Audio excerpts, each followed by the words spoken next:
welcome to math class. Today we're going to be learning about two-step equations.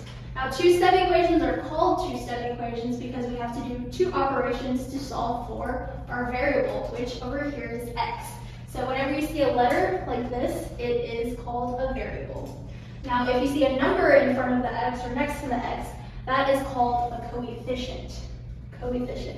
And then a number that is separated from the x by a plus or minus sign is called the constant.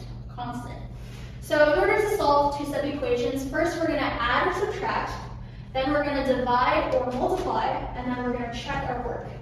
Now in order for you guys to remember these three steps, I kind of want you guys to learn this tune. It goes to the song, What Makes You Beautiful by One Direction. You guys know that song? Yeah. It goes like, baby, you light up my world like nobody else.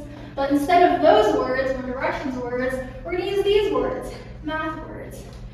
So it's going to go, X is the variable it likes to be alone.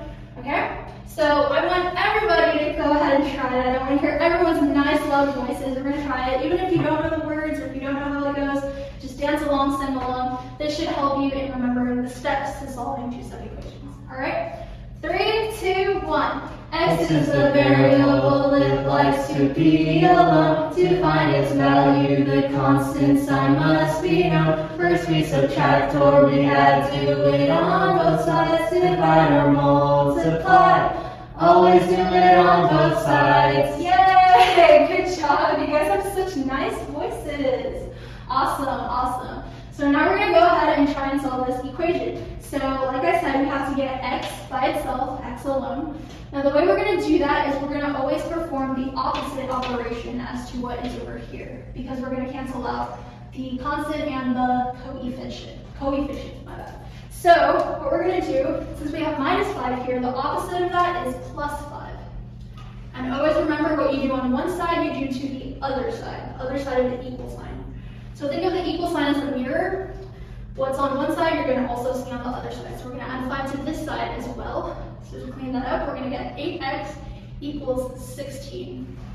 Awesome. Now, to get x by itself, when you see an 8 or a number next to an x, that means multiplication. So what we're going to do is the opposite of multiplication.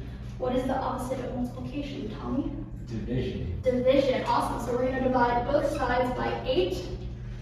And x is going to give us 2. And now this last step, which is optional, but I would love for you guys to do, is to check. So the way we're going to check if this is correct, if 2 does equal x, is we're going to plug in 2 to our original equation. So we're going to do 8x, or 2, minus 5 equals 11. So 8 times 2 is 16, minus 5 is 11. So 16 minus 5, is that 11? Awesome. So that means we did that right. Any questions before we move on? Nope. Cool, awesome. Now over here, we're going to look at this problem. What do you notice? Give me kind of what do you see is different between this equation and this equation? Yes, Alyssa. It's addition and division. It is addition and division, which means we're going to do subtraction and multiplication. Another thing to note is that the constant over here comes first and the coefficient comes second, unlike this equation. But the order doesn't really matter as long as you're doing these steps in order. So first we're going to add or subtract the constant, which is 9. Now this 9 is going to be a positive 9. Even though there's not a plus sign in front of it, it's going to be plus 9 because it's just by itself. So the opposite of plus is minus. So minus 9, always do it on both sides. These will cancel out. You'll get negative 2x over 6. What's the next thing we're going to do, Maddie? Multiply by 6. Multiply by 6. So we're going to multiply both sides by 6. These 6's will cancel out and we'll get x equals negative 12. Lastly, we have to do what, Tommy? Check. Check our work. Awesome. So x equals negative 12. We'll write our original equation. Negative 12 over 6 equals 7. This will just be a plus and a minus will become a minus. So it'll be 9 minus 2 equals 7. Is 9 minus 2 7? Yes. Yes, so that means we did that correctly. Awesome. Great job. Any questions before we move on?